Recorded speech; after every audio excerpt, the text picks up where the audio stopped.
Hello, I'm Wayne DeBey, AIFD, and this is my wife.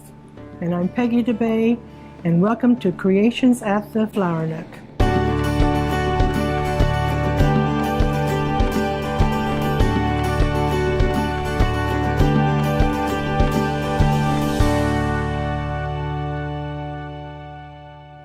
Hi, this is Peggy from the Flower Nook, and welcome to Creations at the Flower Nook.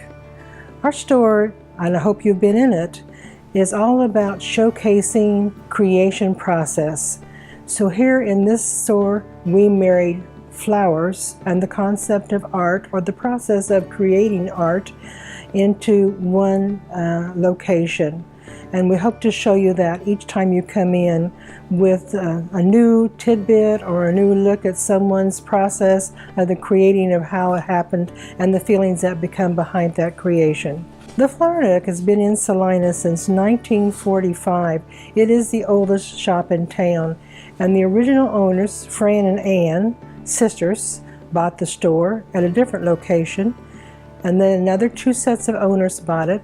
Wayne and I, my husband, bought the store in 1983, and at that time it was at 248B South Santa Fe, and it truly was a nook, a very small place. We moved here in 1998 and began creating a brand new philosophy with an open concept of you come in, you see it, you experience it, you feel it.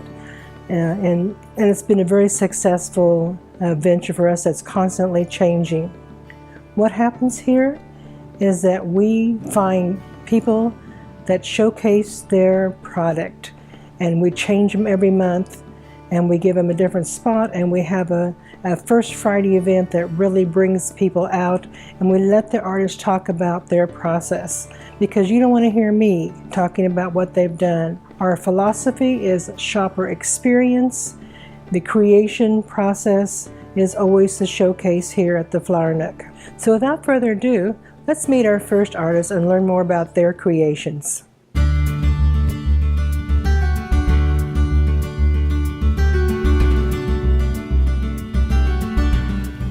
It's actually kind of funny because I took photography in high school, was a journalism student, worked in journalism in college, and loved everything about photography, the developing the pictures and the darkroom and everything, but never owned a camera. And then 10 years or so ago, I bought my first digital camera and just started playing around with it, and next thing I knew, I was out every chance I got.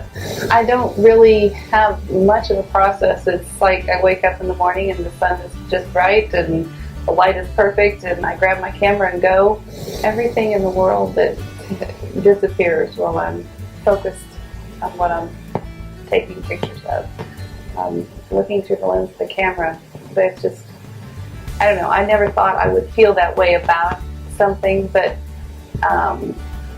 it's obsession, I guess.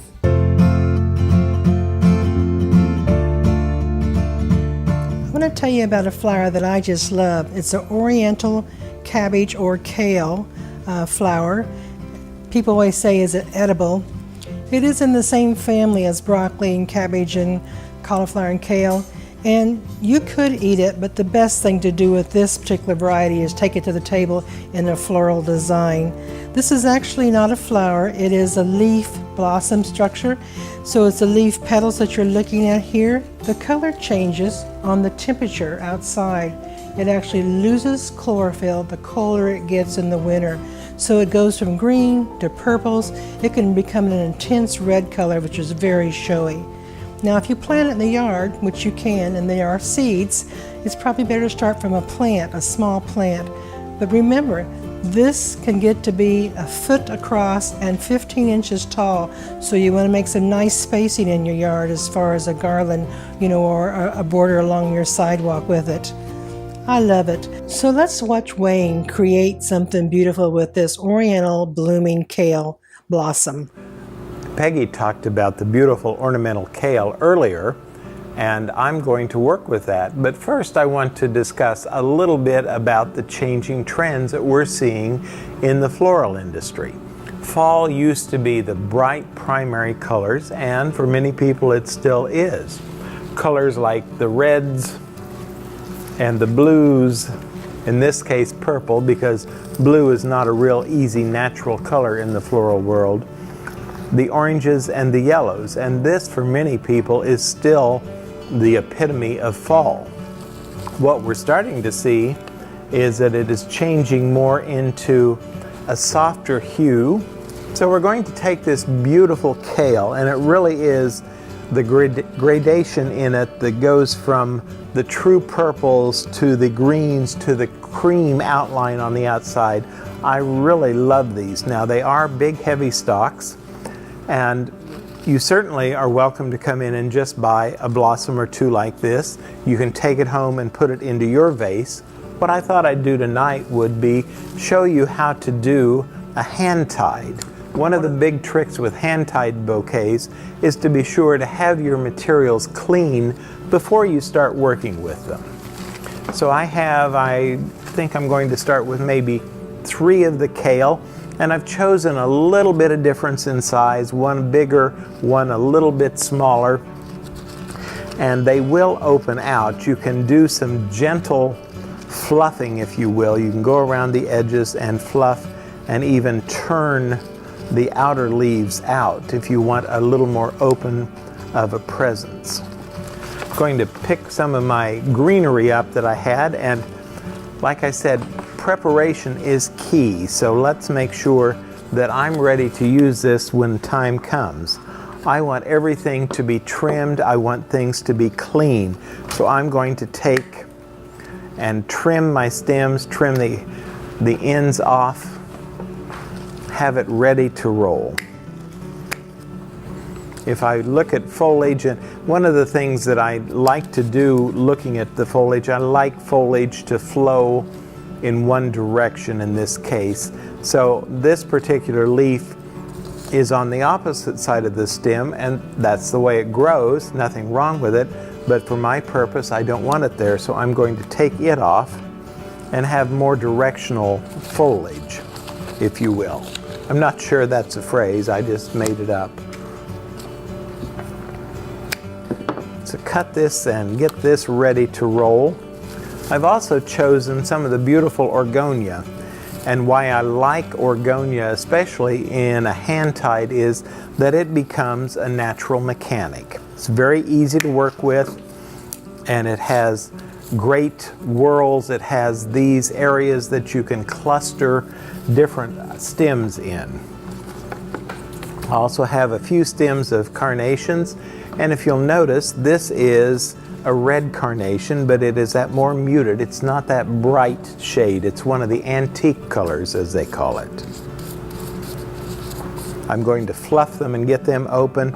I've taken the liberty of stripping most of the foliage off the leaves, the stems before. I also have some fun celosia. This is a plume celosia, and one of our locally grown products that we've been so fortunate to be able to feature here at the Flower Nook. Some beautiful Lysianthus, and again, that softer shade. This is an antique tone, and what is done with this color is that the color has had a black to some level added to the base, so that you have a muted tone.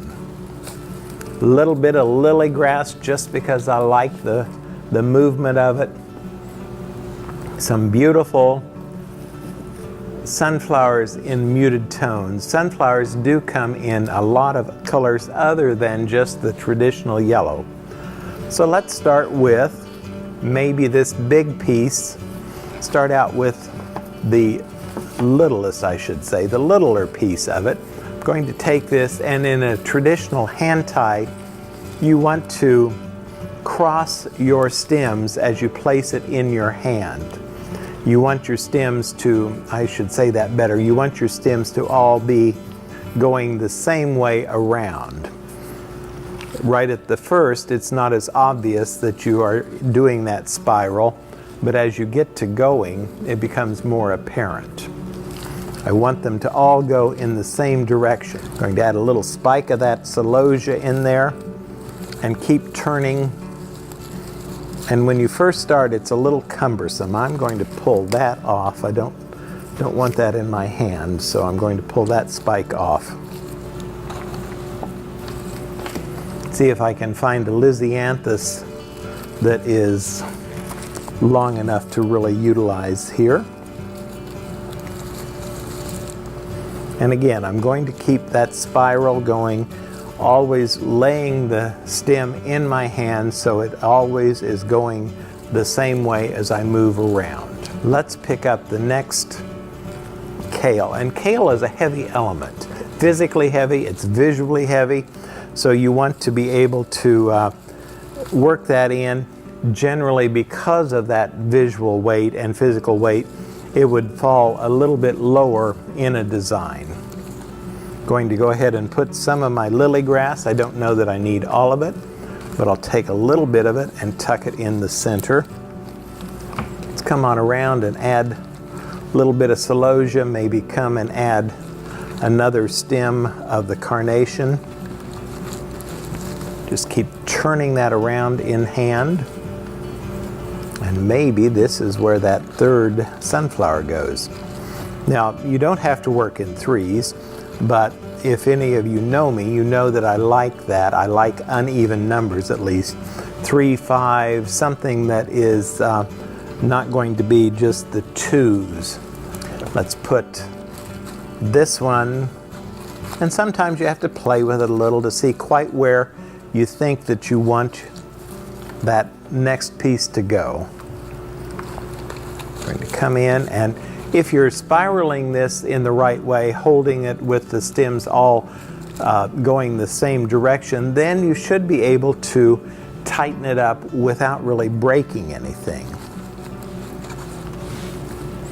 This is a great way. Like I said, you can come in and just buy loose stems, but if you want to do something that, and you don't necessarily need to buy a vase, come in and ask us to do it as a hand-tied, and that way you can take it home or give it as a gift, and they can just pop it into the vase when you get it where it's going. So I've got pretty much what I think I'm going to get out of here.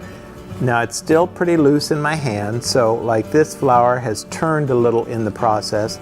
I want to try to turn it around and face it a little bit differently. I don't want it looking out, I want it to look up. So while it's still loose in hand, you can do that and create that.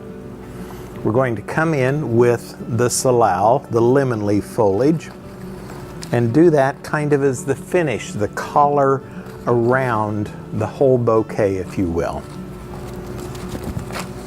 This creates a collar around the outside. It also does help protect the flowers a little bit, and it helps to finish it off. So there, I think we have that pretty well finished off. I did bring some bind wire over. Lots of different things you could use. This is just what I happen to have. It is a paper coated wire, and I'm going to come here under the flowers above my hand, and I'm going to wrap this around a couple of times. I want to also pull this a little bit tighter as I go. And then I'm going to twist it off. Now I could go ahead and cut it and be neater, but I don't know that I especially need to do that at this very point. So now you should be able to pull all of the stems together. I'm going to take my clippers, and you need some heavy-duty clippers when you have big stems or woody stems like I have with the salal and the kale. Even the celosia has a pretty big stem on it. And so if I have done this correctly, then I should be able to stand my bouquet. And there you have it, a hand-tied bouquet featuring the beautiful ornamental kale. Come in and check it out.